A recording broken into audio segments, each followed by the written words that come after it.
కూటమి అధికారంలోకి వచ్చిన దగ్గర నుంచి రాష్ట్ర ఖజానా ఖాళీ అయిపోయింది, జనాలు అర్థం చేసుకోవాలి, పథకాలు ఒక్కొక్కటిగా మేము చేసుకుంటా వస్తాము అని చంద్రబాబు గారు ప్రతిసారి చెప్తున్నటువంటి మాట.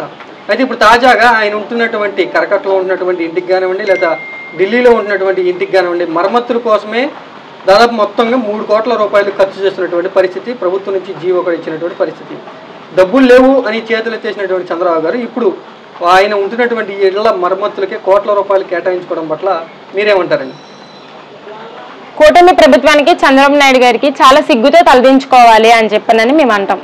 ఎందుకంటే ఆల్రెడీ ఆయన ఉన్న కరకట్టకి 2 కోట్లు కేటాయించుకొని మళ్ళీ ఇప్పుడు 1,07,00,000 కేటాయించుకొని ఎక్కడో ఢిల్లీలో ఉన్న ఆయన నివాసానికి 96 లక్షలు కేటాయించి ఈరోజు నిరుద్యోగ భృతి ఏమైంది?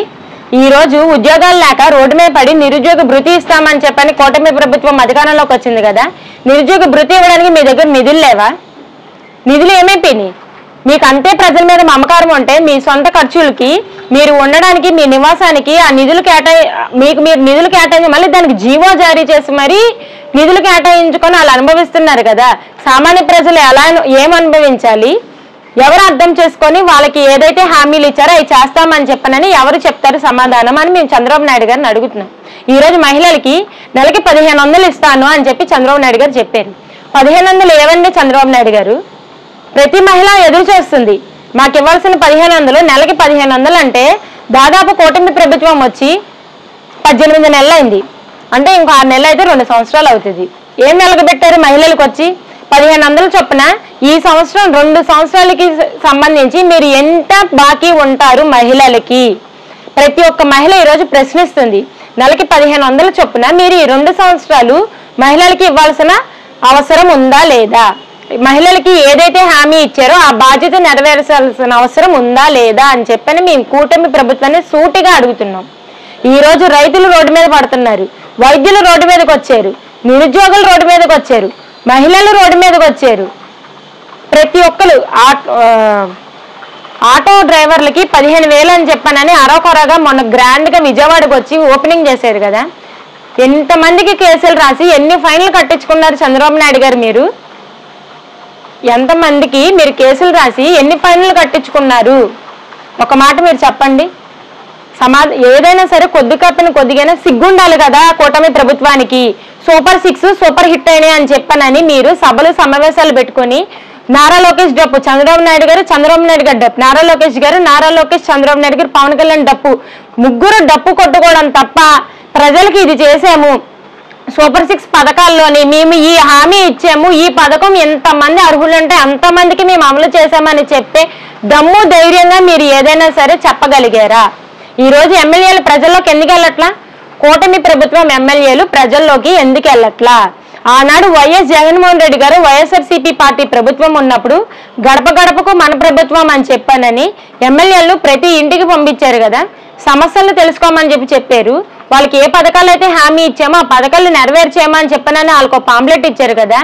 మీరు ఎలక్షన్ ముందు మీ ఇంట్లోని నిరుద్యోగ భృతి 3,000 వస్తుంది, మహిళలకి 1,500 వస్తుంది, అమ్మఒడి 15,000 వస్తుంది అని చెప్పనని ముందే రాని పథకాలు, రాని డబ్బు, అకౌంట్లో వేయలేని డబ్బు కూడా మీ అకౌంట్లోకి మా ప్రభుత్వం అధికారంలోకి వస్తే ఇన్ని లక్షల రూపాయలు మీ ఖాతాలో పడతాయి అని చెప్పనని వాళ్ళకు మెమో ఇచ్చి వాళ్ళు మోసం చేశారు కదా.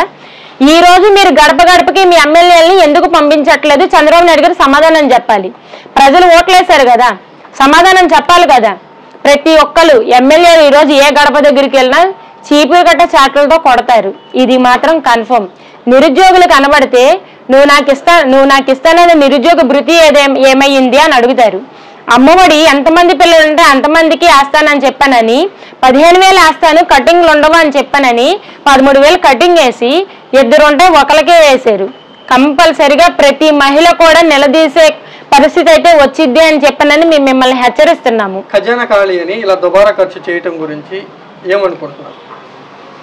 అదే చంద్రబాబు నాయుడు గారికి ప్రజలకి, ఏపీ ప్రజలంటే ఆయనకి ఇష్టం ఉండదు. ఆయన ఇప్పటికీ ఆంధ్రప్రదేశ్లో ఉండి హైదరాబాద్ హైటెక్ సిటీ చేసింది నేనే, హైదరాబాద్లోని డెవలప్మెంట్ చేసింది నేనే, హైదరాబాద్కి కంపెనీలు తెచ్చింది నేనే అని చెప్పానని, హైదరాబాద్లో చేయలేని కూడా చేశానని చెప్పానని ఇంకా హైదరాబాద్ డబ్బే కొట్టుకుంటాడు. ఏపీ ప్రజలంటే చంద్రబాబు నాయుడు గారికి అయితే ముమ్మాటికి ఇష్టం అయితే ఉండదు. ఆయన అధికార దాహంతో నారా లోకేష్ ని కాపాడడం కోసం, హెరిటేజ్ కంపెనీ కోసం ఆయన అధికారంలోకి వచ్చారు. ఆ విషయం ప్రజలందరికీ అర్థమైంది కదా. ఈ రోజు ఆయన గనక ప్రజల మీద అంతే మమకారం, మొక్కువే ఉంటే, ప్రేమే ఉంటే, ప్రజలకు మంచి చేయాలని ఆలోచనే ఉంటే, ఈ రోజు రైతుల దగ్గర నుంచి నిరుద్యోగుల వరకు రోడ్డు మీద పడి ధర్నా చేసే పరిస్థితి ఎందుకు ఉంటుంది? మళ్ళీ దానికి పోగా పోలీసులది సపోర్ట్ తీసుకొని కేసులు పెట్టిస్తున్నారు. చంద్రబాబు నాయుడు గారికి బుద్ధి ఉండాలి కదా. 40 సంవత్సరాల అనుభవం ఉండి ఆయన చేసిన తప్పుకి ఆయన జైల్లో పెట్టిస్తే ఆయన ఎక్కెక్కి అంత ఏడ్చాడు కదా. సామాన్య ప్రజల మీద ప్రశ్నించి సామాన్య ప్రజల మీద కేసులు పెట్టించి వాళ్ళ జీవితాలతో కూడా ఆడుకోవాలని చూసే అంత పాపం చంద్రబాబు నాయుడు గారే కదా అని చెప్పనని ఈ రోజు ప్రజలందరూ ఆయన అనుకుంటున్నారని కూడా మేము తెలియజేస్తున్నాం.